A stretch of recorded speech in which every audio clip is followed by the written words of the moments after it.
그죠? 그래서 아이들이 우리와 함께 찬양도 하고 또 예배를 같이 드리고 있어요. 그래서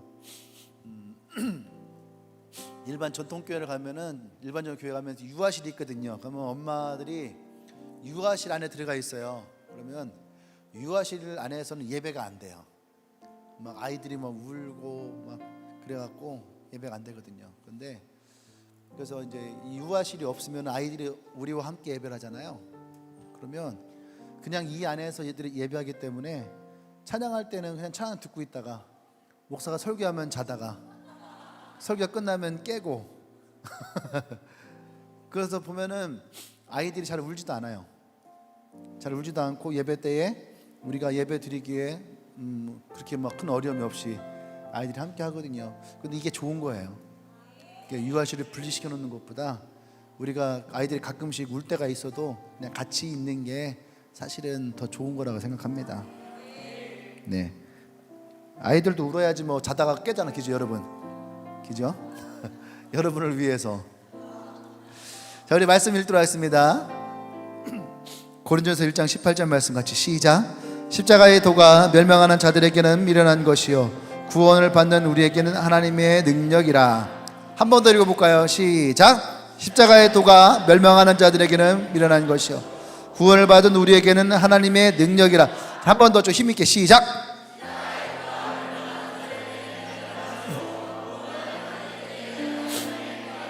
아멘.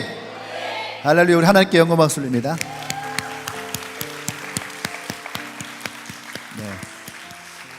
이 말씀이 여러분들에게 진짜 능력이 되기를 원해요. 십자가의 복음이 무엇이냐라고 할 때에 그 핵심은 두 가지를 얘기할 수 있어요.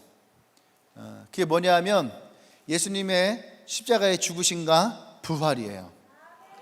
이것이 핵심 복음이에요. 예수님이 이 땅에 오신 것도 물론 되게 중요하죠. 근데 예수님이 이 땅에 오신 목적이 뭐냐는 거죠. 예수님이 이 땅에 오신 목적은 나와 여러분들을 구원하시기 위해서. 그러면 이 구원을 어떻게 우리 가운데 이루시냐 할 때에 그 이루심은 바로 십자가라는 거죠. 십자가의 죽으심과 부활. 그래서 우리가 예수님의 십자가의 사랑, 여기서도 오늘 십자가의 도 이렇게 얘기를 하는 때에 대부분의 사람들은 십자가에서 예수님이 죽은 것만을 얘기를 해요. 그런데 우리가 십자가 이렇게 얘기를 할 때에, 십자가의 도 이렇게 얘기할 때에는 그것은 바로 예수님의 십자가에서 죽으심과 부활하신 이 두 가지를 여러분들이 다 마음가운데 가지고 있어야 됩니다. 아멘. 예수님 십자가에서 죽으심은 분명히 우리에게 중요한 사건이에요. 그런데 부활하심은 이 모든 죽음과 죄와 사망의 권세로부터 승리하신 예수님의 모습이란 말이에요. 아멘. 그래서 우리 복음의 핵심은 이 두 가지인 것을 여러분 꼭 깨달으시고, 십자가의 도가 무엇이냐 하라면 바로 예수님의 십자가의 죽으심과 부활입니다. 이렇게 여러분들이 하나의 문장으로 머릿속에다 딱 넣고 있어야지 돼요. 예수님의 죽으심과 부활을 분리시켜서 여러분이 생각하시면 안 돼요. 아멘. 그래서 여기서 말하는 십자가의 도가 무엇이냐라고 할 때에 멸망하는 자들에게는 이것이 미련한 것이고, 그죠? 예수님이 죽었다라는 것은 누구나 다 인정하는 거죠. 근데 왜 미련하냐? 그 예수님이 다시 부활하셨다는 거, 다시 사셨다라는 거죠. 그럴 때 사람들은 이 웃기지 마, 어떻게 죽었던 사람이 부활을 해, 거짓이야 라고 하면 여기에서 사실은 갈라지는 거예요. 왜냐, 부처도 죽었고 마호메트도 죽었고 소크라테스도 죽었고 사람은 다 죽었어요. 어떤 아이가 죽음을 당했어요. 그래서 그 어머니가 아이를 들쳐업고 붓다에게 찾아갔어요. 아이를 살려주세요. 그랬더니 붓다가 내가 가면 아이를 살려줄게. 그러면 너가 온 동네를 다니면서 죽음을 맛보지 않은, 죽음을 경험하지 않은 집을 찾아라 해서 밤새도록 이 어머니가 죽은 아이를 들쳐업고선 두들기고 다닌 거예요. 혹시 이 집에 안 죽은 사람이 있나요? 혹시 이 집에 안 죽은 사람이 있나요? 근데 아무도 안 죽었어요. 그 지쳐가 붓다에게 찾아왔을 때에 안 죽은 사람의 집이 있더냐 했더니 없더라는 거죠. 그랬더니 그것이 인생이다. 너도 죽고 나도 죽고 우리 모두는 다 죽는다. 이것이 붓다가 그 어머니에게 남기신 말씀이에요. 그런데 예수님은 이 일과 정반대로 지나가요. 과부가 죽은 아들을 데리고 여리고성을 빠져나가려고 할 때에 오히려 예수님은 그 행렬을 붙잡으세요. 그리고 뭐라고 말씀하십니까? 청년아 일어나라. 할렐루야. 죽은 야이로의 딸의 집에 가서 모든 사람들 다 죽었다라고 할 때에 슬픔에 빠져 다 죽었고 예수님이 오실 때 예수님을 조롱하였단 말이에요. 근데 예수님이 뭐라고 하십니까? 죽은 것이 아니다, 잠을 자는 거다. 소녀야 일어나라. 할렐루야. 이것이 우리에게 중요한 복음의 핵심이에요. 예수님은 그것을 우리에게 직접 그 몸 가운데에 죽음을 당하셨고 부활하셨다는 거죠.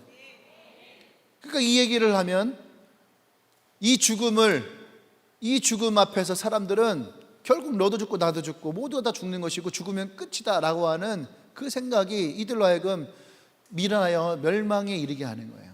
그러니까 이 땅에 살면서 그들은 자신들이 원하는 대로 살아가는 거예요. 왜? 이 짧은 인생 뭘 눈치 보고 살아가냐. 내가 원하는 대로 내 맘대로 살다가 죽으면 끝이지. 근데 하나님을 아는 사람들에게는 이 십자가의 도는 구원이 있는 거예요. 예수님이 우리를 위해 죽으시고 부활하시고 나와 여러분들에게 그 천국에 대한 소망을 주셨고 우리가 죽음에 이를 때에 나와 여러분들은 그 천국에 이를 줄로 믿습니다. 아멘.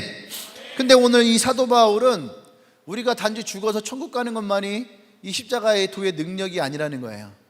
이 십자가의 도의 능력은 이 땅에 있는 우리의 삶에도 동일하게 역사한다는 거죠.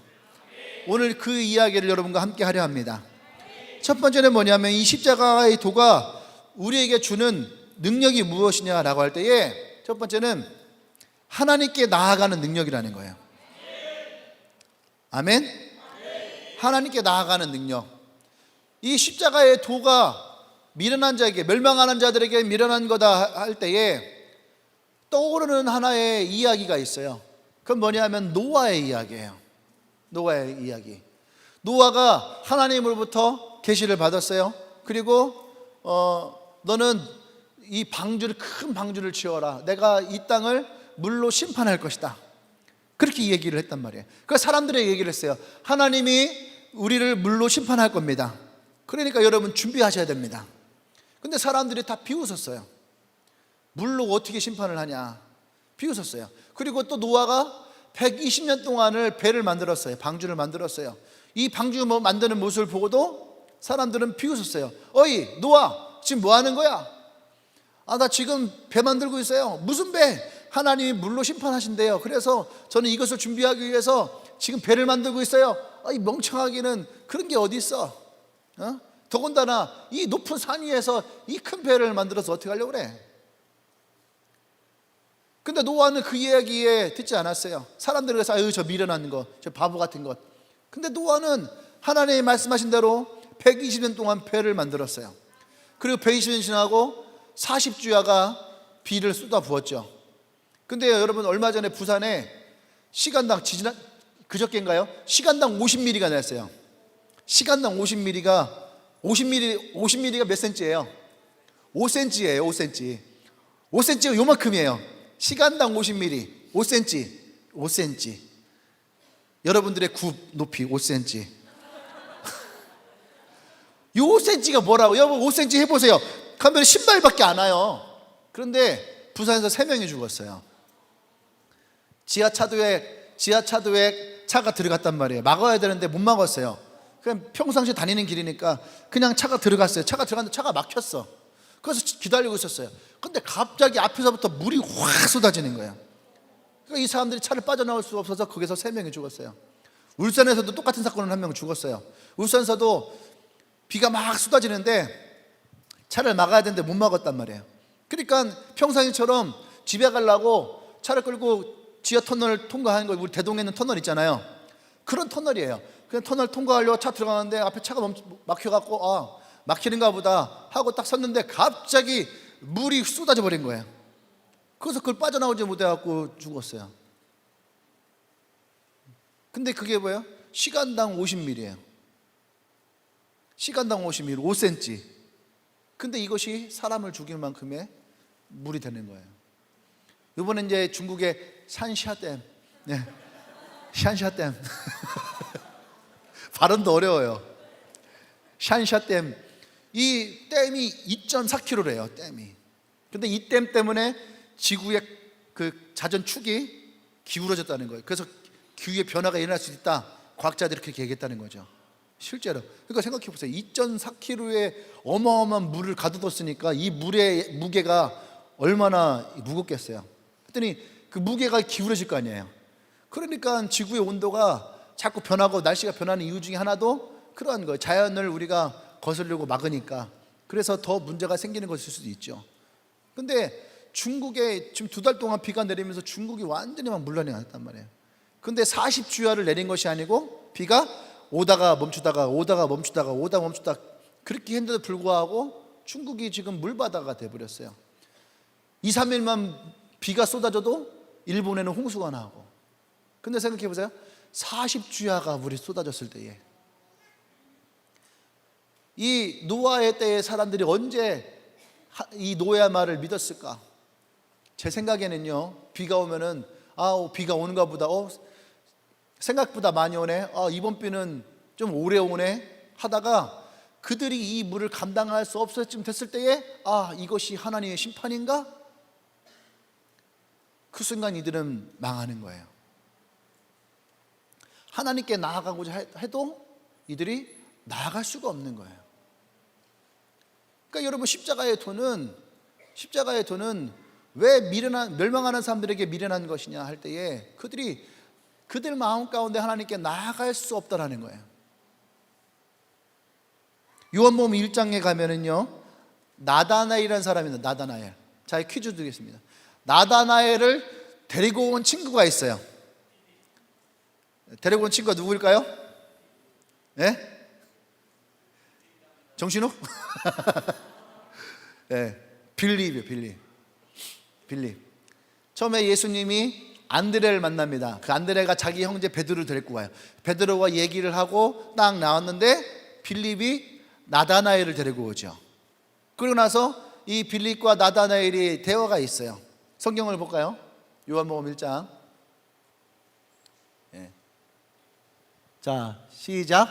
이튿날 예수께서 갈릴리로 나가려 하시다가 빌립을 만나 이르시되 나를 따르라 하시니 빌립이 안드레와 베드로와 한 동네 베세다 사람이라. 빌립이 나다나엘을 찾아 이르되 모세가 율법에 기록하였고 여러 선지자가 기록한 그 이름 우리가 만났으니 요셉의 아들 나사렛 예수니라. 이제 여기서 웃긴 게 나오는 거죠. 우리 잘 아는 말씀. 시작. 나다나엘이 이르되 나사렛에 무슨 선한 것이 날 수 있느냐. 빌립이 이르되 와서 보라 하니라. 그 다음 시작. 예수께서 나다나엘을 자기에게 오는 것을 보시고 그를 가리켜 이르시되 보라, 이는 참으로 이스라엘 사람이라. 그 속에 간사한 것이 없도다. 나다나엘이 이르되 어떻게 나를 아시나이까? 예수께서 대답하여 이르시되 빌립이 너를 부르기 전에 내가 무화과 나무 아래에 있을 때에 보았노라. 그 다음 나다나엘이 대답하되 라삐여, 당신은 하나님의 아들이시요 당신은 이스라엘 임금이시로소이다. 예수께서 대답하여 이르시되 내가 너를 무화과 나무 아래에서 보았다 함으로 믿느냐? 이보다 더 큰 일을 보리라. 또 이르시되 진실로 너희에게 이르노니 하늘이 열리고 하나님의 사자들이 인자 위에 오르락 내리락하는 것을 보리라 하시니라. 나다나엘을 요새 빌립이 이제 데리고 오려고 한 거죠. 근데 빌립이 뭐라고 했냐면은 야, 우리가 기다리던 메시아가 왔어. 그러니까 이 나다나엘은요, 메시아를 기다리는 사람이었어요. 그랬더니 그 사람이 누군데? 그랬더니 요셉의 아들 나사렛 예수야. 나사렛에서 온 예수야. 그랬더니 이 나다나엘은요, 예수님이 어디서 오는지를 알고 있는 거예요. 그랬더니 뭐라고 합니까? 야, 나사렛에서는 메시아가 안 나. 나사렛에서는 그런 선한 것이 있지 않아. 네가 잘못한 거야. 그랬어요. 그랬더니 빌립이 아니야. 그러면 네가 직접 와서 봐봐. 그분이 메시아가 맞는지 안 맞는지 네가 직접 와서 봐봐. 와서 봐. 그랬어요. 그래서 나다나엘 딱 나오는데 예수님 나다나엘 딱 보면서 얘기를 하시는 거예요. 뭐라고 얘기합니까? 저 사람은 참 이스라엘 사람이다. 저 사람의 마음은 간사함이 없다. 나다나엘 보자마자 그러시는 거예요. 예수님이 언제 봤다고? 그죠? 그렇게 얘기하는 거죠. 그랬더니 이 빌립이 나다나엘이 와서 눈 동그랄 거 아닙니까? 언제 봤다고 나를 그렇게 얘기를 해? 이 나다나엘은요, 굉장히 순수한 사람인 거죠. 왜 그 마음에 간사함이었느냐? 바리새인이나 사두개인이나 다 예수님, 메시아가 이 땅에 재림하는 것에 대한 자신들이 가지고 있는 시나리오가 있어요. 그것을 정치적으로, 경제적으로, 종교적으로, 사회적으로 뭔가를 사용할 수 있는 그런 것이 있는데, 이 사람은 진짜 이스라엘을 위한 그런 메시아를 기대하고 있는 거야. 메시아를, 이 땅에 오셔서 이 압제 가운데서 우리를 구원하실 메시아. 이 메시아를 어디서 기도했냐면 항상 무화과 나무 아래에서. 무화과가 이스라엘의 국화잖아요. 꽃이 없는 나무. 거기에서 항상 하나님께 기도한 거예요. 기도하면서 아마 제 생각에는 구했을 거예요. 하나님은 저희 자그마한 신음소리도 들으시죠. 제가 오늘 이곳에서 기도하는 것도 하나님 들으실 줄 믿습니다. 만약에 주님께서 나의 기도를 들으신다면 꼭 나에게 응답해 주십시오. 뭔가 이 나다나엘이 하나님 앞에 기도하는 얘기가 있었을 거 아닙니까? 근데 예수님이 딱 오자마자 뭐라 그래요? 네가 무화과 나무를 했는 걸 내가 보았다. 그러니까요, 이 나다나엘이 깜짝 놀라는 거예요. 이거는 하나님과 자기만이 아는 이야기인데, 하나님과의 자기만의 관계인데, 예수님이 보자마자 네가 무화과 나무를 했는 걸 내가 보았다. 여러분, 베드로가 신앙 고백을 먼저 한 것이 아니라 나다나엘이 먼저 했어요. 예수님은 하나님의 아들이시며 이스라엘의 참 임금이십니다. 이것을 누가 먼저 했어요? 나다나엘이 먼저 한 거예요. 그러니까 나다나엘이 얼마나 신앙이 좋은 사람이에요. 그렇죠? 성경에서 이때 이후로 나다나엘이 드러나질 않아. 열심히 순종하고 쫓는 사람들이 드러나잖아요. 제일 많이 드러나는 게 누구예요? 베드로. 이쿵 저리쿵 돌발 사건 터뜨리니까. 그러니까 계속 베드로 나오는 거야. 근데 이 나다나엘은요, 이 순전한 삶을. 그러니까 예수님이 뭐라고 어떤 말씀하시냐 하면은 네가 이것을 믿느냐. 그러니까 나다나엘이 그 얘기를 들어서 뭐라고 그래요? 그죠? 대답은 없었는데 아마 고개를 끄덕였을 거예요. 그러니까 예수님이 그러면 네가 이것보다 더 큰 것을 보게 될 것이다. 할렐루야. 그러면서 한 얘기 뭡니까? 천사가 사다리를 타고 오르락내리락 하는 것을 너희가 보게 돼. 이거 어디서 들어본 적 있죠? 그죠? 야곱에게서 들은 거예요. 야곱이 아버지 축복을 받고 도망갔을 때에 광야에서 돌베개를 베고 자다가 환상을 보겠죠. 그때에 천사들이 사다리를 타고 오르락내리락 하는 것을 봐요. 그때 하나님의 언약이 이 야곱에게 임하거든요. 할렐루야. 십자가의 도는 오늘 예수님이 이 나다나엘에게 말씀하시는 것이 이 예수님으로 말미암아 너희가 이제는 하나님께로 너희가 오르락내리락하며 하나님과의 관계가 회복되어질 것이라는 거야. 아멘. 이 십자가의 도는 그 하나님과의 관계를 이어주는, 우리가 주님께 나아갈 수 있는 그 능력이 되어진다는 거죠. 아멘. 구약시대는요, 백성들이 하나님께 나아갈 수 있는 방법은 오직 성막에 계신 하나님 앞에 나갈 수 있어요. 근데 그들은 성막 안에 들어갈 수는 없어요. 성소가 있고 지성소가 있는데 이 지성소에 들어갈 수 있는 것도 대제사장이, 아까 사모님이 얘기했지만 제사장이 하나님께 나아갈 수 있는데, 그 중에서도 제사장 중에서 대제사장이 오직 대속죄일 날, 정해져 있는 딱 하루, 대속죄일 날만 지성소 안으로 들어갈 수가 있어요. 그런데 지성소 안에 들어갈 때도 그냥 들어가는 것이 아니라 몸에 줄을 묶어요. 그리고 일정 시간이 돼서도 제사장이 나오지 않으면 줄을 당겨요. 그게 뭐냐면 죽었나 안 죽었나. 죽었으면 어떻게 해요? 줄로 당겨서 제사장을 끌어내는 거죠. 그래서 하나님께 직접 나갈 수 있는 방법이 없었단 말이에요. 그런데 예수님이 십자가를 지실 때에 지성소와 성막 안에 있는 성소와 지성소에 있는 휘장이 위로부터 아래로 갈라지게 됩니다. 그래서 우리가 이제는 예수 그리스도의 십자가의 도로 말미암아 하나님께 직접 나아갈 수 있는 그 은혜를 우리가 얻게 되어진 거예요. 그래서 이 십자가의 도는 우리가 하나님께 나아갈 수 있는 능력이라는 얘기예요. 그 전까지는 우리가 직접 나아갈 수 있는 방법이 없었단 말이에요.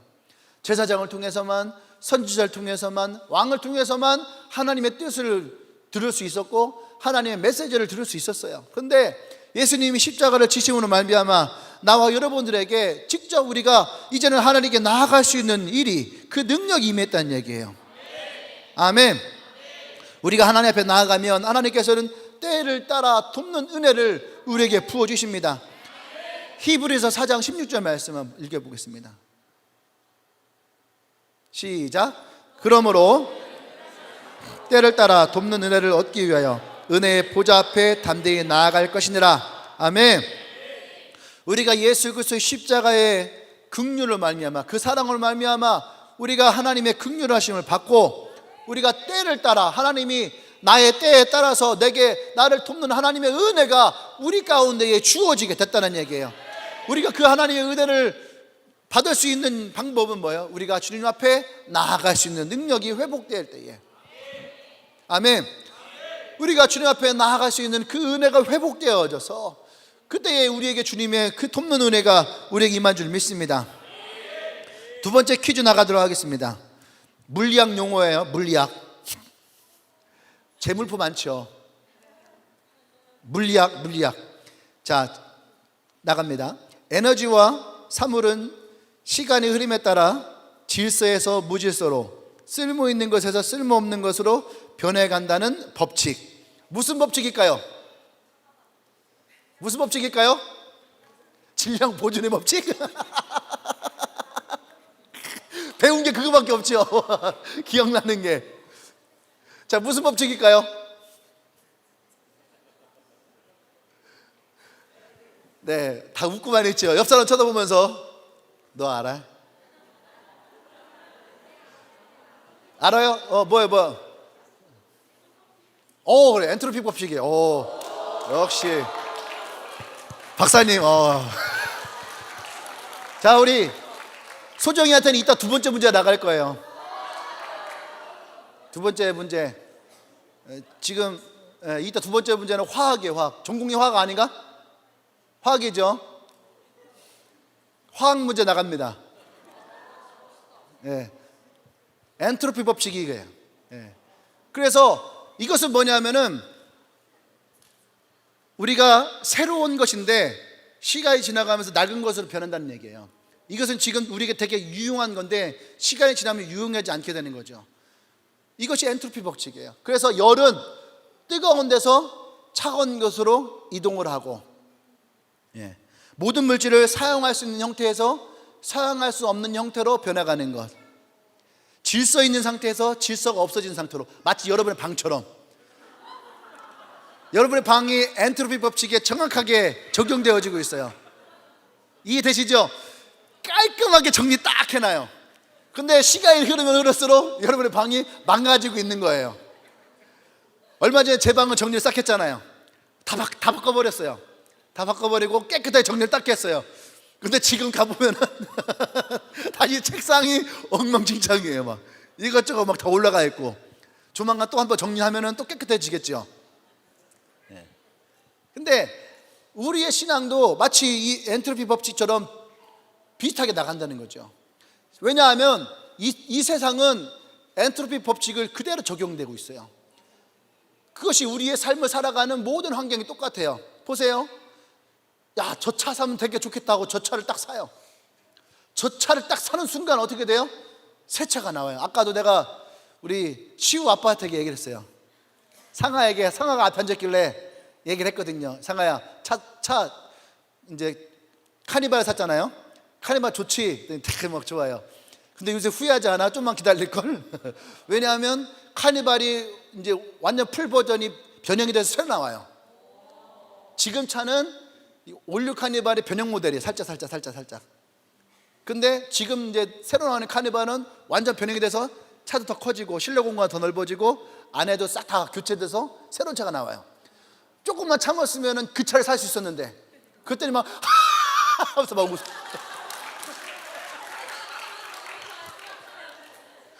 자기들 그 생각했던 거죠. 그래서 이 얘기를 듣기 전까지 어쩌면은 상관이 그래도 만족했을 거예요. 자기 차 튜닝도 막 다 해놓거든요. 튜닝 막 해놓고 맨날 차 닦고. 나는 상하차가 먼지 묻은 거 본 적이 없어요. 저 차는요, 이제 올해가 이제 4년 넘었거든요. 5년 차 들어갔는데 5년 들어가면서 여태까지 세차를 10번도 안 했어요. 상하는 올 들어서만 한 20번 넘게 했을 거예요. 상하차가 저는 휠도 먼지 묻은 거 못 봤어요. 휠도, 타이어도 그만큼 차로 관리를. 그때 아까 그 얘기했더니 막 웃어요. 그게 뭐냐면은 저 차를 사면 내가 엄청 행복할 줄 알았는데 사고 났더니 어떻게 내 차가 낡아지고 더 새로운 차가 생겨나는 거죠. 핸드폰도 마찬가지예요. 여러분 살 때 핸드폰 다 최신형이라 샀잖아요. 그렇죠? 샀는데 불구하고 6개월이 되지 못해서 새로운 게 나와요. 이번에 보니까 노트 20 나왔더라고요. 노트 20이 또 새로 나왔어요. 얼마 전까지 S20이 최신이라고 생각했는데 이제 노트 20이 또 나왔어요. 그죠? 그러면서 또 우리 송이 보니까 핸드폰 플립이던데, Z 플립이던데, 이제 좀 있으면 폴더블 폰 2가 또 나와요. 새로운 모델들이 계속 나와요. 그러니까 이 세상은 엔트로피 법칙을 그대로 적용하고 있어요. 다 낡아져. 근데 분명히 성경에서는 예수님이 뭐라고 말씀하시냐면 이전 것은 지나갔으니 보라 새 것이 되었도다. 이게 십자가의 법칙이에요. 예수의 십자가 안에서 이전 것을 지나갔어요. 그리고 내가 지금 어떻게 해요? 새 것이 되었어요. 그리고 하나님의 법칙은 날로 새로워지는 것이 하나님의 법칙이에요. 근데 우리는 그 법칙 가운데 살아야 되는데 왜 우리는 세상이 가지고 있는 물리학의 법칙을 쫓아가냐 이거예요. 우리가 예수님의 십자가 은혜의 사랑에서 분명히 뜨거웠단 말이에요. 그래서 우리는 하나님 앞에 나오는 것이 즐겁고 행복했는데 시간이 지나면서 이 엔트로피 법칙에 의해서 우리의 열정이 식어요. 내 마음이 냉담해지기 시작하는 거죠. 하나님과 뜨겁게 만났는데 시간이 지나면서 점점 만남이 약해지기 시작하는 거예요. 내 기도가 뜨거웠는데 점점 나의 기도가 약해지기 시작하는 거죠. 여러분, 이러다 보면 어떻게 됩니까? 열은 뜨거운 데서 차가운 곳을 흘러가다가 결국에는 그 열은 사라지게 돼 있어요. 냉담해지는 거죠. 이것이 뭔지 아십니까? 종교 안에서는 형식적인 종교인이 되는 거예요. 우리가 십자가의 은혜를 묵상하고 십자가의 은혜 가운데 나가야 될 가장 중요한 이유는 뭐냐면 십자가의 도는 우리를 매일매일 새롭게 해요. 할렐루야. 그 새로움은 어디서 난지 아십니까? 하나님께 나아감으로. 하나님께 나아감으로 하나님은 우리를 매일매일 새롭게 하세요. 할렐루야. 그래서 우리가 십자가 앞에 나가야 될 이유가 거기에 있는 거예요. 이전 것은 지나갔으니 보라 새 것이 되었도다. 나와 여러분들이 그리스도 안에서 새로운 피조물임을 여러분이 깨닫기를 바랍니다. 아멘. 두 번째는 십자가는 우리에게 대속의 능력이 있다. 대속이라는 말은 국어사전에서 나의 죄를 대신하여 받음이라는 뜻을 가지고 있어요. 나의 죄를 대신하여 받음. 예수 그리스도가 나의 죄와 나의 허물과 나의 상처와 나의 저주를 십자가에서 대신 지셨다라는 거죠. 아멘. 그 십자가의 은혜예요. 요한이 안드레와 함께 예수님이 지나가는 모습을 봅니다. 그러면서 안드레에게 뭐라고 말씀하시냐면은 저 봐라, 저기 세상 죄를 지고 가는 어린 양이다. 예수님을 그 어린 양에 비유해. 무슨 말입니까? 세상에 있는 모든 죄를 다 저 예수님이라고 하는 저 어린 양에게 다 전가시켰다라는 거예요. 책임을 전가시켰다라는 거예요. 우리의 죄를 전가시키고 우리의 허물을 전가시키고 우리의 모든 저주를 다 저 어린 양 예수에게 전가시켰다라는 거예요. 이것을 예수님은 그 십자가에서 우리의 모든 죄와 상처와 허물과 우리의 모든 이 저주를 담당하셨어요. 할렐루야. 그때 예수님이 십자가에서 뭐랍니까? 테텔레스타이, 다 이루었다. 할렐루야. 할렐루야. 예수님은 이 테텔레스타이를 선포하셨어요. 너에겐 더 이상 죄가 없다. 너는 눈과 같이 하얘진 사람이다. 할렐루야. 이것이 예수님이 우리에게 주신 십자가의 은혜고 십자가의 사랑이에요. 그래서 십자가에 든 우리에게 무엇입니까? 대속의 능력이에요. 이 대속의 능력이 가지고 있는 능력 중에 하나가 뭐냐면은 우리는 그러므로 말미암아 영적인 싸움에서 승리자가 될 수 있어요. 사단은 우리로 하여금 어떻게 합니까? 너는 죄인이야. 너는 죄가 있어. 있어 없어? 있잖아. 이 죄들을 우리에게 끊임없이 와서 우리를 유혹을 해요. 우리에게 정죄감을 줘요. 이 정죄감 안에서 나와 여러분들은 어떨 때는 절망하기도 하고 어떨 때는 낭망하기도 하고 쓰러지기도 하고 좌절하기도 하고 나는 이것밖에 안 되는 사람이구나. 나는 진짜 쓰레기 같구나. 우리가 그렇게 스스로 생각할 때 있어요. 안 그래, 정신욱? 너 과거 양아치였지 않냐? 양아치는 아니었어? 그럼 뭐요? 건달이었어? 여기 자기가 양아치였다, 양아치 같은 인생을 살았다. 우리 형제 여러분, 자매가 있어요? 양아치가?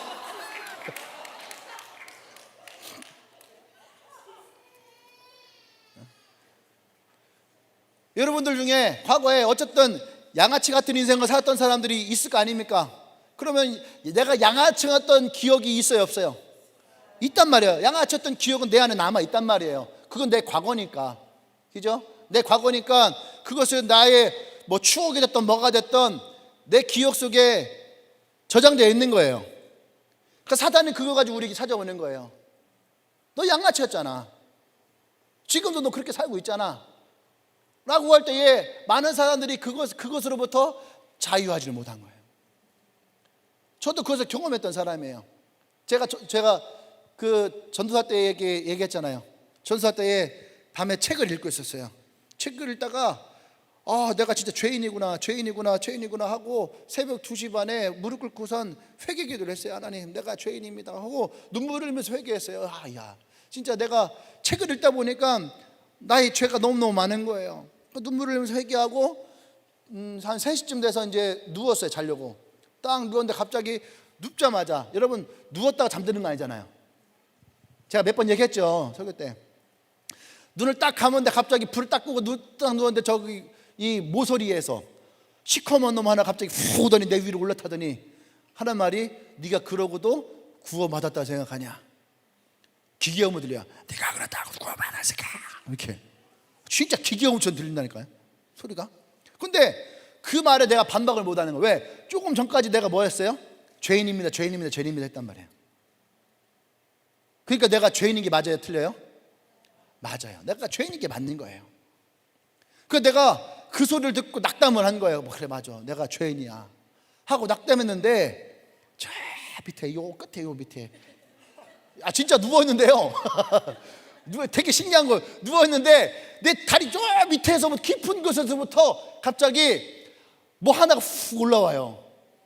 뭐 하나 훅 올라오더니 음성이 들려요. 진짜 부드럽고 나는 내가 책에서만 읽었어요. 하나님의 음성은 부드럽고 따뜻하고 물론 형언할 수 없는 아름답고, 그런 게 어디 있어.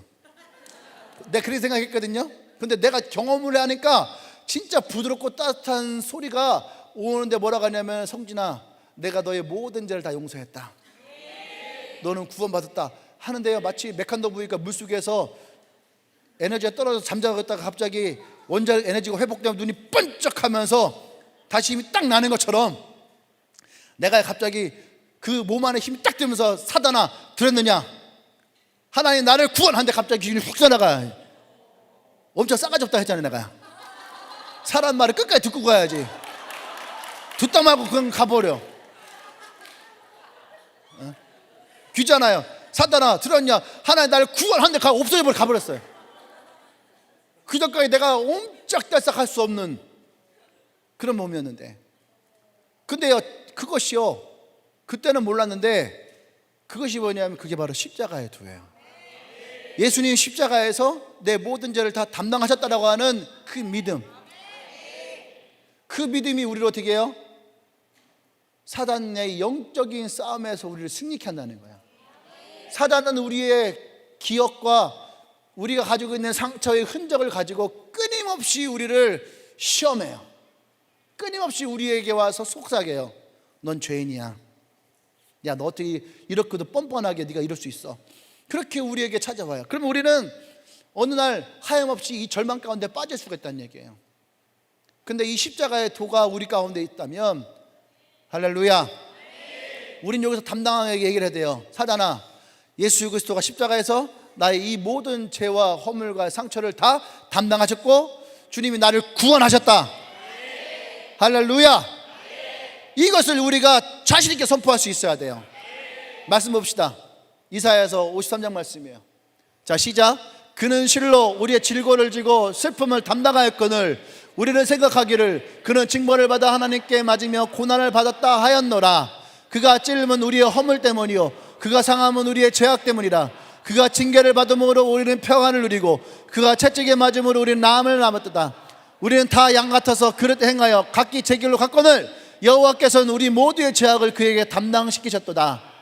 할렐루야. 4절 말씀은 누구예요?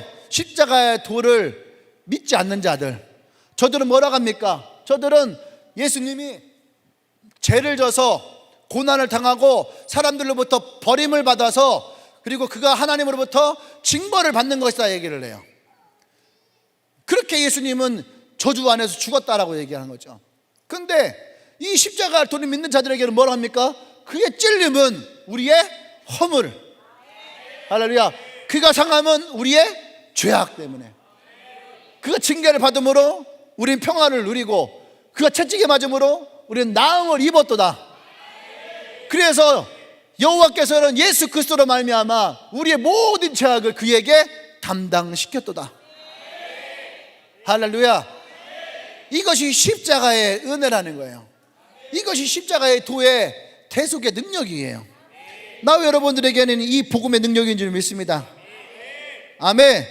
이것이 우리의 복음의 능력이에요. 어떤 할머니가 짐을 지고 가요. 무거운 짐을 지고 있죠. 근데 어떤 젊은 청년이 와서 그 할머니의 짐을 어떻게 대신 지어주는 거예요. 어떤 아들이 빚을 많이 줬어요. 그것을 알고 있던 아버지가 와서 이 아들의 빚을 대신 갚아줘요. 마치 탕자의 아버지처럼 대신 갚아줘요. 이것이 뭔지 아십니까? 전가예요, 전가. 그것이 복음의 핵심이에요. 이 짐이 내 것이지만 예수님이 대신 이 짐을 져줘요. 수고하고 무거운 짐진 자들아, 대놓고 얘기하시잖아요. 짐을 지고 있는 자들아, 다 내게로 오라. 내가 너희를 쉬게 하리라. 주님이 대신 이 짐을 우리에게 어떻게 해요? 치시겠다고 말씀하시는 거예요. 내가 지고 있는 이 빚도 주님이 대신 감당케 하시겠다는 얘기예요. 이것이 복음의 핵심이에요. 이것을 믿는 자들에게는 이 복음이 구원의 능력이 되는 것이고, 이것을 믿지 못하는 자들에게는 그것이 미련하여 멸망에 이르는 길이 되어지는 거죠. 아멘. 그래서 여러분, 이 영적인 싸움에서 우리가 이 십자가의 도를 믿는 자가 되길 원합니다. 골로새서 2장 15절 말씀 읽어볼까요? 같이 시작. 통치자들과 권세자들을 무력화하여 드러낸 구경거리를 삼으시고 십자가로 그들을 이기셨느니라. 통치자들과 권세들을, 사단이 우리에게 와서 통치하려 하고 이 권세를 우리에게 사용하려 할 때에 어떻게 해요? 예수 그리스도가 이 십자가에서 그들을 드러내요. 그리고 구경거리를 만드셨다는 얘기예요. 아멘. 그들이 여러분 찾아왔을 때 여러분들이 이렇게 선포해야 돼요. 예수님이 이미 십자가에서 너를 이겼다. 너는 더 이상 나를 어떻게 해요? 이 죄로 말미암아 나를 묶을 수 없다. 사단아, 넌 나를 떠나가라. 우리가 예수님의 그 십자가의 이 돌을 굳건히 붙들고 있을 때에 사단은 우리에게 찾아와서 우리를 흔들 수 없다라는 거예요. 아멘. 그 지난번에 얘기했던 베드로의 고백과 같이 우리가 주님을 향한 분명한 신앙의 고백을 가지고 있을 때에 우리의 믿음과 우리의 신앙은 반석 위에 세워져요. 아무리 흔들려 해도 흔들리지 않는 거죠. 제가 예전에 아기돼지 삼형제 얘기했죠. 아기돼지 삼형제 얘기. 우리의 신앙이 지푸라기가 되어 있으면 언제든지 하면 날아가요. 우리의 신앙이 조금 견고하게 했다 해서 나뭇가지처럼 해놓으면 그것도 하면 날아가요. 근데 벽돌로 한 땀 한 땀 그죠? 기도하고 말씀 읽고 큐티하고 복음을 전하고, 여러분이 한 땀 한 땀 이 벽돌을 쌓은 이 벽돌집은 사단이 와서 아무리 하고 여러분 삼키려 해도 절대로 들을 수 없다는 거예요. 사단의 권세를 무력화시킨다는 거예요. 할렐루야. 이 십자가의 도가 여러분에게 있길 소망합니다. 아멘. 세 번째, 십자가의 도는 우리를 화평케 해요. 화목케 합니다. 자, 소정에게 질문합니다. 화학 문제예요. 석탄으로 알코올을 얻는 방법을 얘기해봐요. 야, 화학 전공이라면서. 예. 화학 문제. 석탄으로 알코올을 얻는 방법. 어떻게 해야 될까요? 아까 어떤 애는 석탄을 짠대. 석탄을 짠대요. 어떤 애 석탄을 뭐 어떻게 한다고? 태워요. 태워야 돼. 또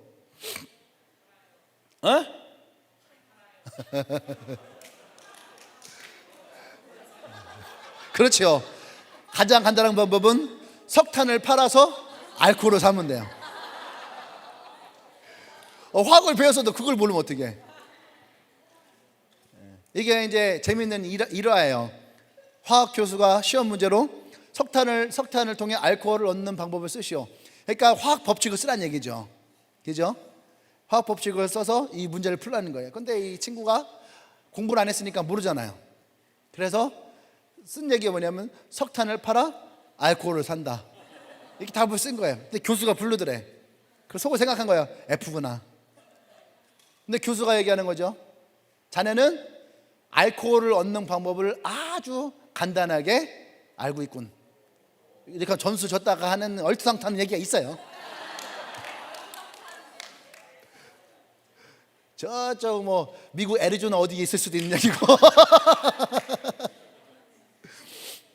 그런데 이걸 보면서 제가 생각한 게 뭐냐면은 우리는 너무 어렵게 생각한다는 거예요.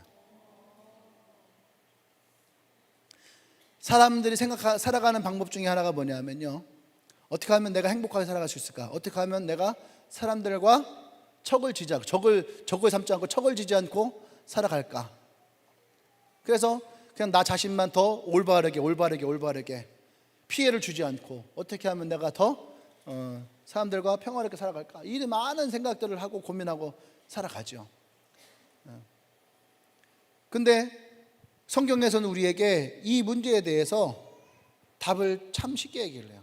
이것 말고도 우리 인생의 문제들을 우리는 어렵게 찾아갈 때 참 많이 있어요. 그죠? 우리가 라이프 스터디를 이렇게 쭉 하다 보면 사람들이 참 어렵게 사는구나, 참 마음이 참 힘들게 사는구나라고 느껴질 때가 참 많이 있어요. 참된 행복, 어떤 게 참된 행복이냐? 왜 내 인생이 행복한 인생을 살지 못하고 내 발목을 붙잡는 것들이 있을까? 이거 사실 돌이켜보면 아주 간단한 거거든요. 부정적인 말로 인하여서 내가 그렇게 생각하게 됐어요. 그러면 내가 그 말을 듣지 않고 긍정적인 말을 들으면 되는데, 그리고 그 말을 따라서 가면 되는데, 그죠? 또 참된 행복도 마찬가지예요. 진짜 행복이 어떤 것인지를 알고 찾아가면 되는데, 사람들은 참된 행복을 찾는다 하면서 똑같아요. 방법은 어려워요. 참된 행복을 찾으면 어떻게 될까? 공부를 잘해야 되고, 스펙을 쌓아야 되고, 좋은 대학 가야지 되고, 자격증을 취득해야 되고, 또 뭐 대기업에 취업을 해야지 되고, 공무원이 돼야지 되고, 돈을 많이 벌어야지 되고, 또 뭐 이렇게 좋은 차를 사야 되고, 좋은 집을 사야 되고, 많은 것들.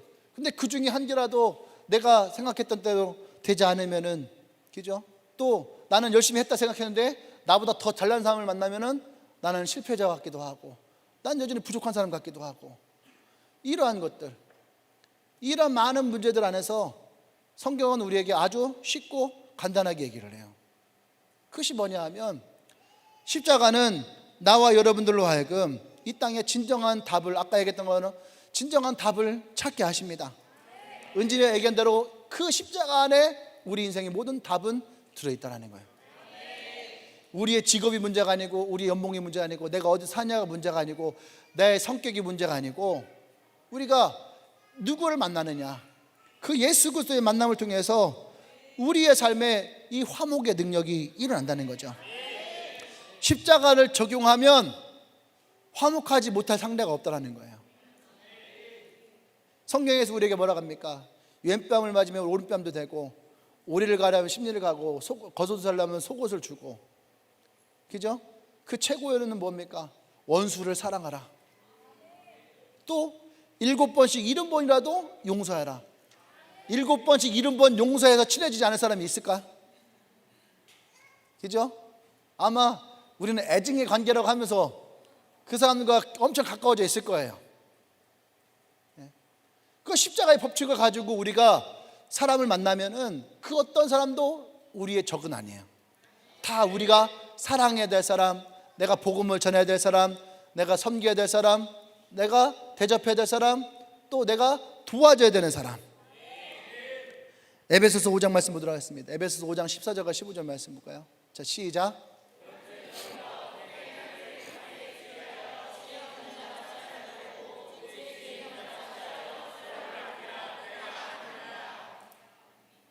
에베소서 5장 14절에 15절 이 말씀이에요. 그는 우리의 화평이신지라 둘로 하나를 만드사 원수된 것 곧 중간에 막힌 담을 자기 육체로 허시고 법조문으로 된 계명의 율법을 폐하셨으니 이는 이 둘로 자기 안에서 한 세 사람으로 치워 화평하게 하시고. 할렐루야. 여기서 둘이라는 것은 누구를 얘기하냐면 유대인과 이방인을 얘기하는 거예요. 유대인과 이방인은 합쳐질 수가 없는 거예요. 그런데 이 둘을 어떻게 해요? 하나가 되게 하셨다라는 거예요. 할렐루야. 이것이 십자가의 능력이에요. 십자가의 은혜예요. 둘이 아니라 뭐라고요? 하나. 근데 성경에서는 한 세 사람이라. 한 세 사람, one new man. 한 세 사람. 이 말이 안 되는 거예요, 사실은. 근데 성경은 우리에게 뭐라 하냐? 예수 그리스도를 통하여서 결코 합쳐질 수 없는 사람을 하나가 되게 하셨다는 거예요. 합쳐질 수 없는 사람을 하나가 되게 했다는 거예요. 우리 그러죠. 야, 나는 진짜 쟤랑은 안 돼 라고 하는 사람과 예수님 어떻게 해요? 하나가 되게 하셨다는 거예요. 나는 쟤랑은 정말로 일할 수 없어 라고 했던 사람과 둘이 하나가 되겠다는 거예요. 이방인과 유대인 사이에는요, 사단이 뿌려놓은 담이 있어요. 사단이 막아놓은 담이 있다는 얘기예요. 그 얘기는 뭐냐면 유대인들은 그들 안에 선민사상이 있어요. 우리만 선택받았다, 우리만 하나님의 자녀다라고 하는 선민사상이 있어요. 그런데 더 큰 문제는 뭐냐면 그 선민사상으로 하여금 이방인들을 되게 천하게 여겼어요. 그러니까 그들을 뭐로 여겼냐면은 개로 여겼어요. 개로. 그 수르보니 여인이 뭐라고 합니까? 예수님이 와서 이 여인을 시험할 때에 그렇습니다 주님, 개는 상에서 떨어지는 푸스락이라도 얻어먹습니다 라고 하는 것이 그런 이유예요. 그러니까 이들 둘 사이가 얼마나 안 좋았겠어요. 사마리아 여인이 예수님을 만나러 왔을 때 예수님이 여인아 나에게 물을 다오 했더니 사마리아 여인이 뭐라고 합니까? 아니 당신은 유대인인데 어찌하여 사마리아 사람에게 물을 달라 하십니까? 상종하지 않았다는 얘기예요. 그러니까 이 둘 사이에는요 절대로 가까워질 수 없다는 얘기예요. 그런데 예수님이 십자가를 지심으로 말미암아 그들 어떻게 해요? 하나가 되게 하셨다는 얘기예요. 두 번째로 이방인들에게는 어떠한 오해가 있었냐면은 유대인들이 예수님 죽였다라는 거예요. 그들에게 복음이 들어갔을 때에 왜 예수님이 이렇게 십자가에 죽으셨을까 마음이 안타까웠는데 알고 봤더니 어떻게 해요? 유대인들이 예수님을 꼰지러 갖고 죄인과 맞바꿔 갖고 그를 조롱하고 그를 핍박하면서 예수님이 십자가 못 박혀 죽였다는 얘기예요. 그러니까 그들 안에는 어떻게 유대인들을 향한 미움이 있는 거예요. 원망이 있는 거죠. 근데 이 마음 가운데 어떻게 해요? 예수님이 십자가로 오셔서 이 둘을 화평케 하셨다는 얘기예요. 할렐루야. 이것이 십자가의 도예요. 나와 너를 하나가 되게 하는. 아멘. 그 주님의 은혜와 사랑이 나와 여러분 줄 믿습니다. 에베소서 2장 16절 말씀 볼까요? 에베소서 2장 16절 같이 시작. 또 십자가로 이 둘을 한 몸으로 하나님과 화목하게 하려 하심이라. 원수된 것을 십자가로 소멸하시고. 하나님이 우리를 한 몸 되게 하실 때에 십자가로 인하여서 나와 여러분들 안에 있는 그 원수됨을 뭘 했다고요? 소멸하셨다는 거예요. 그러니까 우리가 진짜 예수님을 만나고 십자가의 도를 우리가 믿는다면 여러분 우리는 원수를 사랑하고 그 원수를 향한 그 안에 있던 내 원망들을 주님께서 어떻게 다 소멸케 하신다는 거예요. 옆 사람을 쳐다보면서 얘기할까요? 친구야 미안해. 옆 사람 쳐다보면서 이제 미워하지 않을게, 원망하지 않을게. 십자가의 도가 내 안에 있단다. 할렐루야. 그 십자가의 진정한 의미는 원수도 우리는 사랑할 수 있는 그 따뜻한 마음이 우리 안에 있을 줄 믿습니다. 아멘. 마지막 네 번째는 이 십자가의 도는요 우리를 새로운 삶을 살게 하는 능력이 있어요. 새로운 삶을 살게 하는 능력. 민수기 21장에 보면은 이스라엘 백성들이 하나님과 이 모세를 원망하는 모습이 나옵니다. 그때에 불뱀이 나타나죠. 그래서 이 불뱀에 물려서 사람들이 죽게 돼요. 그때 다시 모세에게 와서 용서를 구하고 도움을 청해요. 그랬더니 모세가 하나님께 또 기도합니다. 그때 하나님이 모세에게 뭐라고 하냐면은 놋뱀을 만들어서 장대위 높이 들라. 그게 이제 21장 9절 말씀인데 모세가 놋뱀을 만들어 장대위 위에 다니 뱀에게 물린 자가 놋뱀을 쳐다본 중 모두가 살더라. 불뱀에게 물렸던 사람들이 노뱀을 바라볼 때에 살았다는 얘기예요. 근데 그 이야기가 어디로 이어지냐면 요한복음 3장으로 이어져요. 요한복음 3장에는 누가 나오냐면 니고데모라는 사람이 나와요. 이 니고데모라는 사람은 아주 뛰어난 사람이에요. 근데 이 니고데모가 예수님께 나와서 어떻게 해야 내가 구원을 얻을 수 있습니까? 라고 할 때에 예수님이 거듭나라. 이 사람의 상식으로는 거듭남이 이해가 되잖아요. 그러면 내가 엄마의 뱃속에 들어갔다가 다시 나와야 되는 겁니까? 이해가 되잖아요. 그때 예수님이 뭐라고 합니까? 네가 물과 성령으로 거듭나야 된다. 근데 그것도 이해가 되지 않는 거예요. 물과 성령으로 거듭난다는 게 무슨 얘기일까? 할 때에 이때부터 예수님이 이 니고데모에게 구원이 어떤 것인지를 풀어서 말씀하세요. 그러면서 나온 얘기가 뭐예요? 바로 이 노뱀의 이야기예요. 요한복음 3장 14절부터 말씀 보도록 할게요. 같이 시작. 모세가 광야에서 뱀을 든 것 같이 인자도 들리하리니 이는 그를 믿는 자마다 영생을 얻게 하려 하심이니라.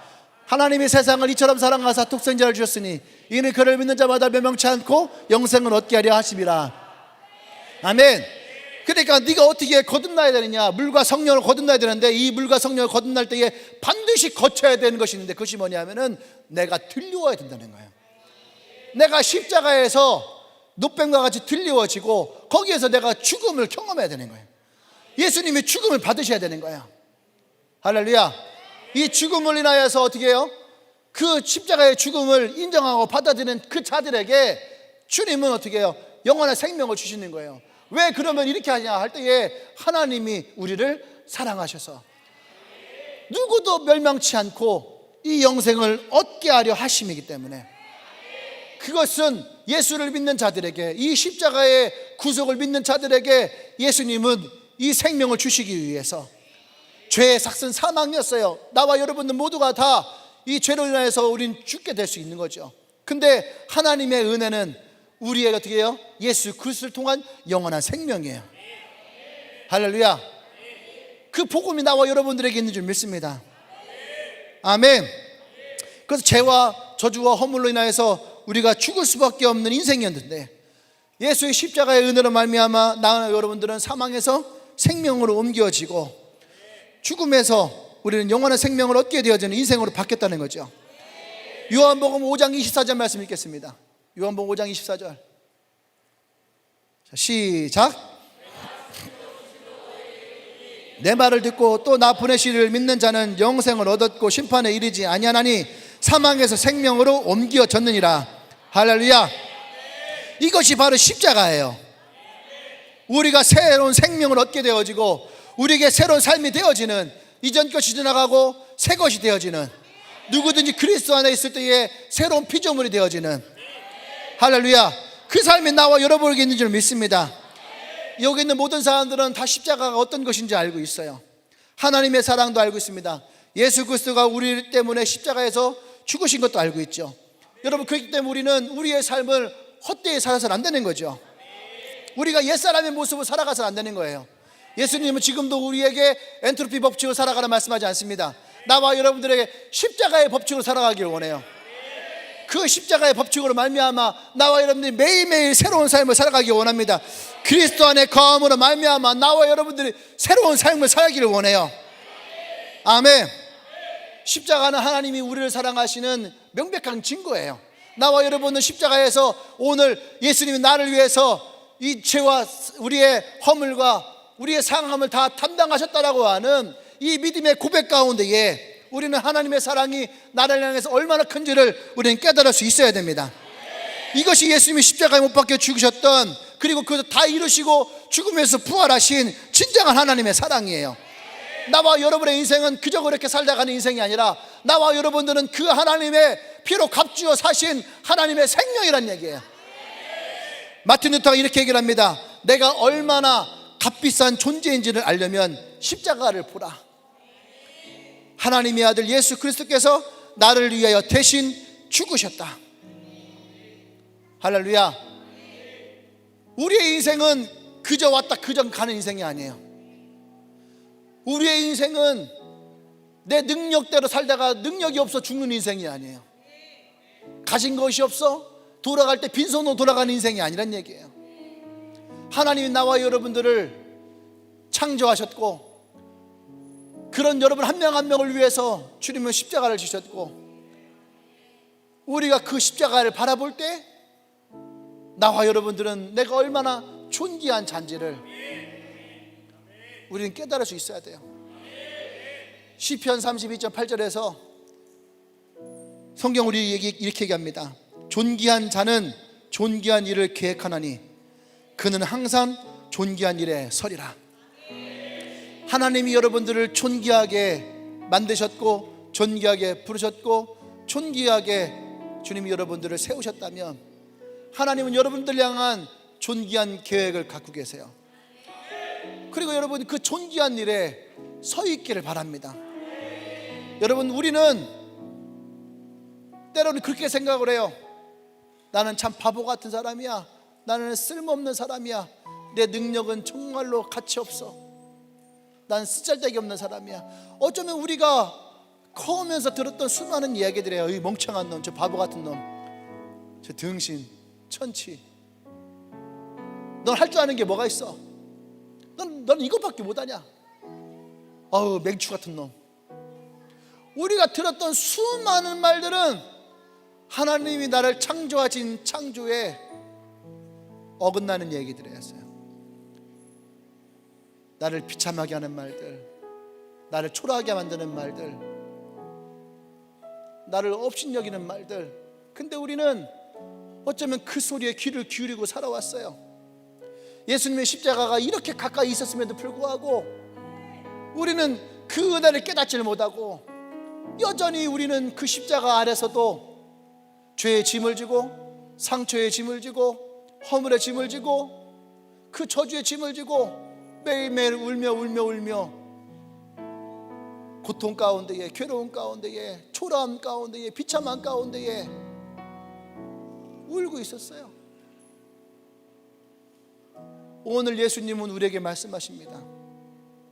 사랑하는 자녀야, 너에게 성령이 부어지리니 너의 가난함에 나의 복음이 들어가게 될 것이다. 네가 보지 못한 눈을 내가 뜨게 할 것이고, 앉아있던 너의 인생을 내가 일으킬 것이고, 저주와 허물 가운데 포로되었던 너를 내가 자유케 할 것이다. 너의 삶을 내가 회복하리니 신혼의 때가 바로 지금 너에게 주어지게 될 것이다. 할렐루야. 이것이 예수님이 이 땅에 오셔서 우리에게 말씀하셨던 첫 번째 메시지예요. 오늘 나와 여러분들에게 동일하게 이 주의 말씀이 우리 가운데 임하여지고, 나와 여러분들이 예수 그리스도 안에서 새로워짐을 선포하십시오. 그래, 그 말씀을 믿으십시오. 십자가의 도를 믿는 자들에게는 이와 같은 능력이 따를 것입니다. 그런데 이 말씀을 들으면서도 이것을 믿지 못하는 자들에게는 멸망하는 미련함만이 우리에게 남게 될 거예요. 교회를 다녔으나 여전히 그 안에 미련함이 그의 삶을 멸망을 시킬 것이고, 여전히 그 삶에 궁핍함에 따라올 것이고, 고난에 따라올 것이고, 아픔에 따라올 것이고, 여전히 사단이 우리의 마음을 뒤흔들게 될 거예요. 하나님을 믿는다면서도 여전히 사단의 종노탄 인생으로 살아갈 수도 있어요. 오늘 그곳에 예수님은 다시 한번 우리에게 이 십자가의 말씀을 선포하십니다. 이 십자가가 오늘 너의 능력이 되리라. 내게 나오는 능력이 되리라. 너를 새롭게 하는 능력이 되리라. 모든 사단의 권세로부터 승리하는 능력이 되리라. 나와 화목해 되는 능력이 될 것이다. 너의 삶을 새롭게 하는 능력이 될 것이다. 할렐루야, 할렐루야. 오늘 우리가 이 주님 앞에 기도하며 나가십시다. 우리가 기도할 때 이 십자가의 도를 우리가 믿으며 선포하십시오. 우리가 이 십자가의 도를 우리가 믿음으로 선포하십시다. 할렐루야, 아멘. 여러분 찾아왔던 수많은 사단의 속삭임이 있습니까? 오늘 예수님 십자가를 지시며 내가 너희 모든 죄와 상처와 허물과 너희 모든 저들을 내가 대속하였다. 너는 자유함을 내가 선포한다. 더 이상 사단의 속노릇 가운데 네가 머물지 않을 것이다. 우리가 이 말씀을 선포하십시다. 주의 말씀이 내 안에 진리가 되며 진리가 나를 자유케 할 것입니다. 사단아, 더 이상 너는 나를 조롱할 수 없을 것이며 내가 하나님의 존귀한 자임을 선포한다. 우리 주여 외치고 기도합니다. 주여.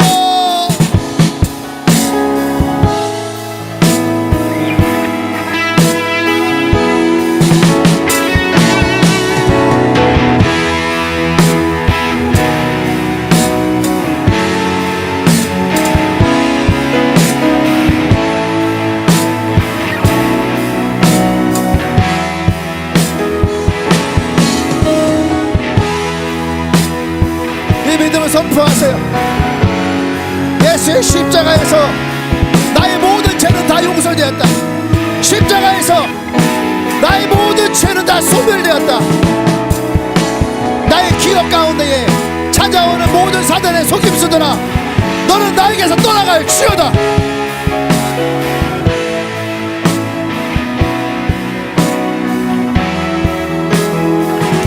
주님, 그렇습니다.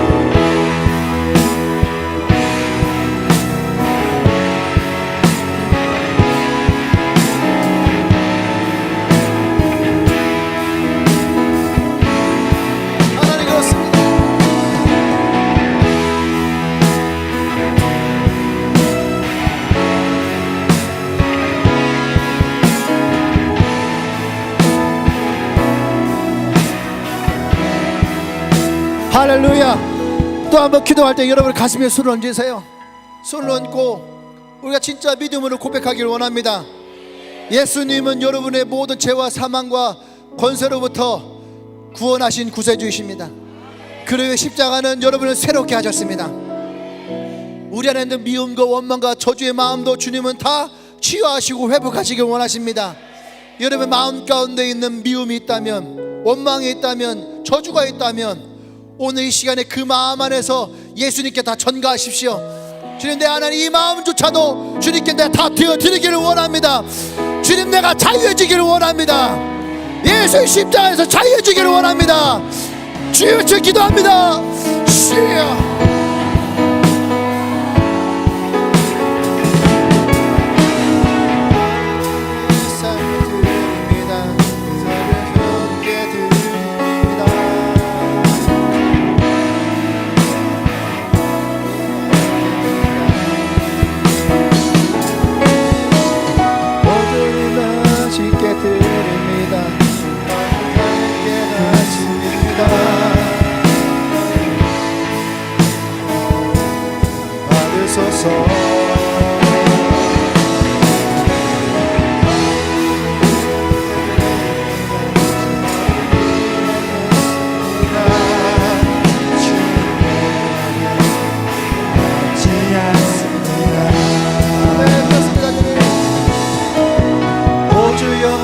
삶을 깨뜨립니다.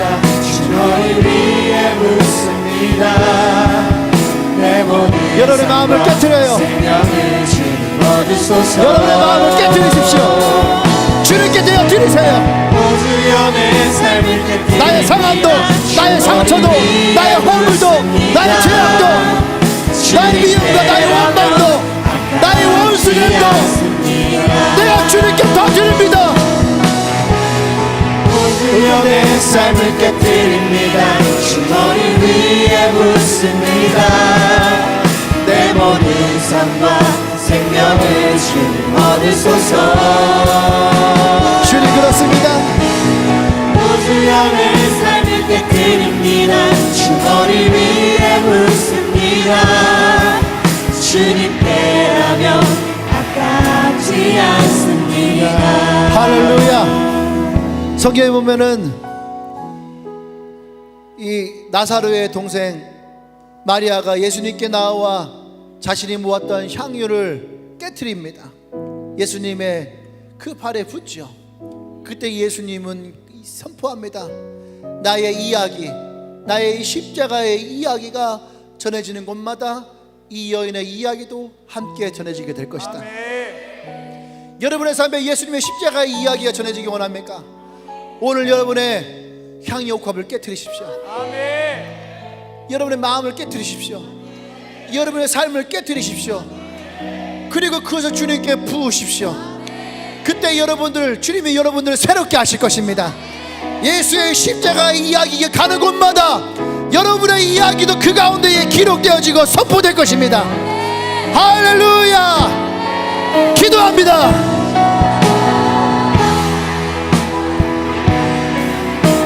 하나님 그렇습니다. 이것이 나의 간증이요, 이것이 나의 고백이요, 이것이 나의 삶이 되어지기를 원합니다. 오직 당신 앞에 이것을 깨뜨립니다. 나의 삶을 주님께 드리기를 원합니다. 주님 받으십시오. 주의 이야기 전해지는 곳마다 우리의 이야기도 그곳에 함께 이야기가 나오기를 원합니다. 성령 역사하시옵소서. 성령 역사하시옵소서. 주님, 오 주여 내 삶을, 오 주여 내 삶을 깨뜨립니다. 주 머리 위에 묻습니다. 내 모든 삶과 생명을 주님 얻으소서. 오 주여, 오 주여 내 삶을 깨뜨립니다. 주 머리 위에 묻습니다. 주님께라면 아깝지 우리 두 손을 않습니다. 들고 오 주여 나의 삶을 주님께 깨뜨립니다. 오 주여 내 삶을 깨뜨립니다. 주님께 주 머리 드립니다. 위에 묻습니다. 내 모든 삶과 생명을 내가 주님께 오늘 드립니다. 주님 받으십시오. 오 주여, 오 주여 내 삶을 깨뜨립니다. 주 머리 위에 묻습니다. 주님께라면 아깝지 않습니다. 더 큰 소리로 오 주여, 오 주여 내 삶을 깨뜨립니다. 주 머리 위에 묻습니다. 내 모든 삶과 생명을 주님 얻으소서. 오 주여 내 삶을 깨뜨립니다. 주 머리 위에 묻습니다. 주님께라면 아깝지 않습니다. 그렇습니다. 주님, 오늘 우리가 주님 앞에 다시 한번 나의 삶을 깨뜨려 드립니다. 나의 죄와 나의 허물과 나의 상함과 나의 저주와 나의 원수됨과 나의 분냄과 내 모든 삶을 주님께 다시 깨뜨려 드립니다. 그 십자가 안에서 주님이 이 모든 것을 담당하시며 우리를 화목해 하시고 우리를 새롭게 하셨음을 고백합니다. 우리가 그리스도 안에 있으니 우리가 새롭게 되었음을 선포합니다. 주여 우리의 삶 가운데 주님의 새로운 기름을 부어 주시옵소서. 새로운 삶이 우리 가운데 다시 시작되었음을 선포합니다. 그의 십자가의 능력 안에 우리가 있음을 선포합니다. 할렐루야, 할렐루야. 이제는 우리 주 예수 그리스도의 구속의 은혜와 하나님의 크신 사랑과 성령의 교통 역사하심이 오늘 예수 그리스도의 십자가 안에 하나님 앞에 나와 내 삶을 깨뜨리며 이제 주님 앞에 다시 나의 삶이 새로워지길 고백하며 선포하는 주님에게 모든 성도들을 위해 지금부터 영원토록 함께 하시기를 간절히 축원합나이다. 아멘, 아멘. 할렐루야. 다 같이 일어나서 찬양합니다. 오 주여, 오 주여 내 삶을 깨뜨립니다.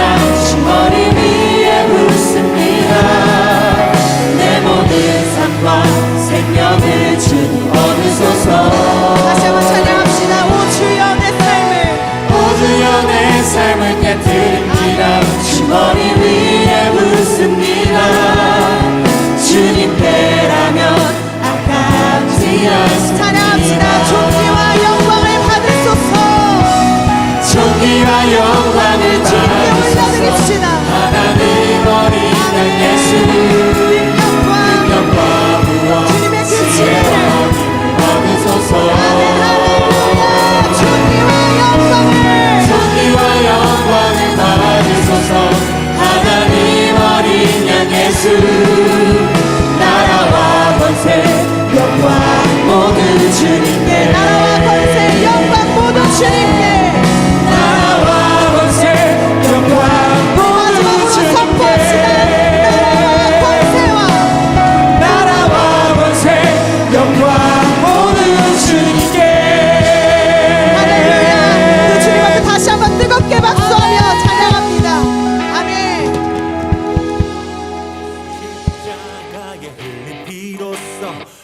그대는 씻기어 있는가 더러운 죄 희게 하는 능력을 그대는 참으지 하는가 예수의 보혈로 그대는 씻기